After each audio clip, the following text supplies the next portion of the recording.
Selamat datang di Cerita Bergambar Indonesia. Di sini, kita akan memasuki dunia yang penuh dengan keajaiban, tawa, dan ketegangan.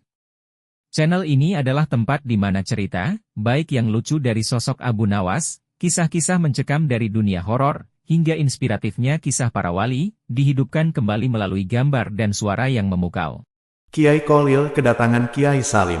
Kiai yang sangat sepuh. Begitu sepuhnya, bahkan kalau mau membandingkan secara sekilas saja, wajah Kiai Kholil terlihat masih kinyis-kinyis ketimbang Kiai Salim. Meski lebih sepuh, namun Kiai Salim mengakui keilmuan Kiai Kholil. Meski jadi tokoh di desanya, Kiai Salim tetap mengikuti kiai-kiai yang dianggapnya punya ilmu lebih mumpuni. Kebetulan kiai yang dianggap mumpuni itu salah satunya Kiai Kholil. Itulah kenapa, sore itu Kiai Salim sowan ke kediaman Kiai Kholil. "Kang, aku ini sudah sepuh. Paling sebentar lagi juga mati.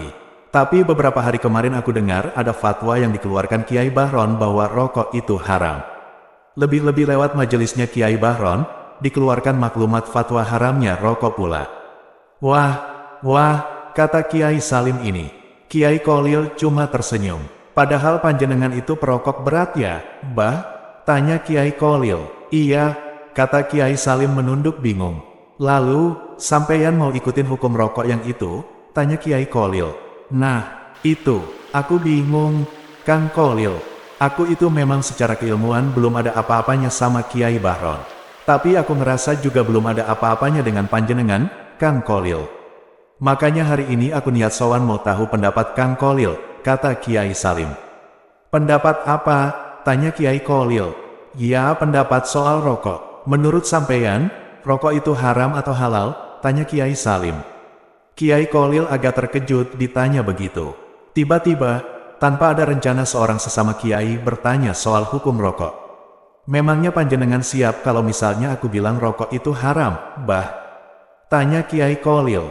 "Oh, jadi menurut sampeyan rokok itu haram?" kata Kiai Salim.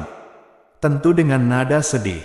"Loh, bukan begitu. Maksudku, memangnya kalau fatwa itu keluar dari mulutku, panjenengan mau ikut, Bah?" kata Kiai Kholil.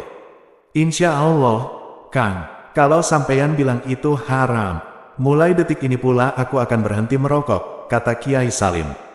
Kiai Kholil agak terkejut. Meski secara keilmuan Kiai Salim ini cuma kiai kampung yang nguri-uri musala kampung di desa, tapi kan semua orang juga tahu betapa salehnya Kiai Salim.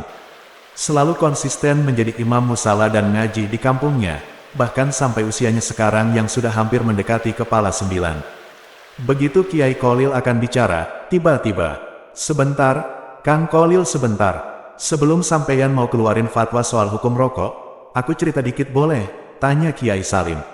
"Iya boleh silakan Bah," kata Kiai Kholil. "Jadi gini Kang, aku ini kan memang kiai deso tuwek dan sudah ditinggal mati istri bertahun-tahun lalu.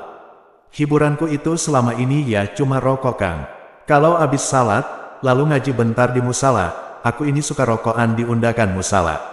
Lah mau ngapain lagi, aku ini udah pensiun, anakku udah merantau semua," cerita Kiai Salim.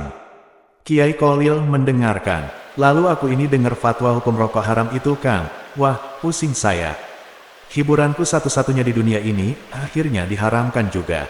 Sudah ditinggal mati istri, tua, harta nggak banyak. Lah kok yang saya suka ada yang mengharamkan. Padahal saya itu kan Kiai Kang," kata Kiai Salim.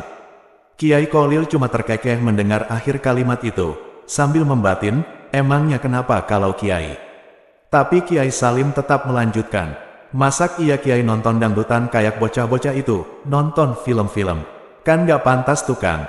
Makanya aku itu udah bersyukur banget bisa rokokan tiap abis jamaah salat di musala. Kadang sambil tak pakai buat zikir pula itu rokok. Ingat Gusti Pangeran, kok bisa ya kebul-kebul begini aja bikin nikmat. Ajaib bener emang Gusti Pangeran itu," kata Kiai Salim. Kiai Kholil tersenyum lebar, sekaligus merasa menyesal tadi sejenak meremehkan Kiai Salim yang sepuh ini. "Apa iya kalau diharamkan, aku ini masih punya hiburan yang bisa bikin ingat sama Gusti Pangeran?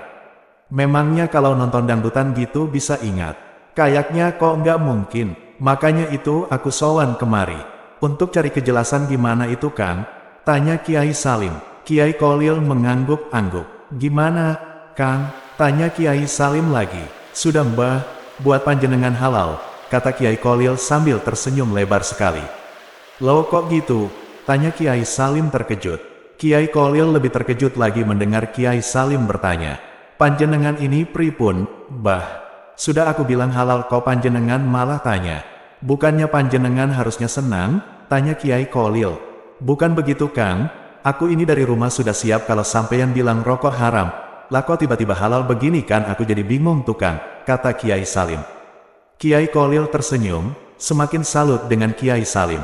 Begini Kang, hukum rokok sendiri masih ikhtilaf antar ulama. Beda-beda, kalau Kiai Bahron yang alim bilang haram, ada juga Kiai Syamsuri yang bilang makruh, ada juga Kiai Bisri yang bilang lain lagi. Mereka semua alim dan beda-beda hukum rokoknya, beda pula fatwanya. Lah, menurutku kalau dengan rokok, panjenengan malah jadi aman di musala kayak gitu. Haya jelas aku bilang rokok itu jadi halal buat panjenengan Bah, kata Kiai Kolil. Kiai Salim tersenyum lalu mengeluarkan sesuatu dari sakunya di hadapan Kiai Kolil. Sekantung tembakau dan beberapa batang rokok tingwe yang sudah siap hisap. Mau Kang? Kiai Kolil tertawa.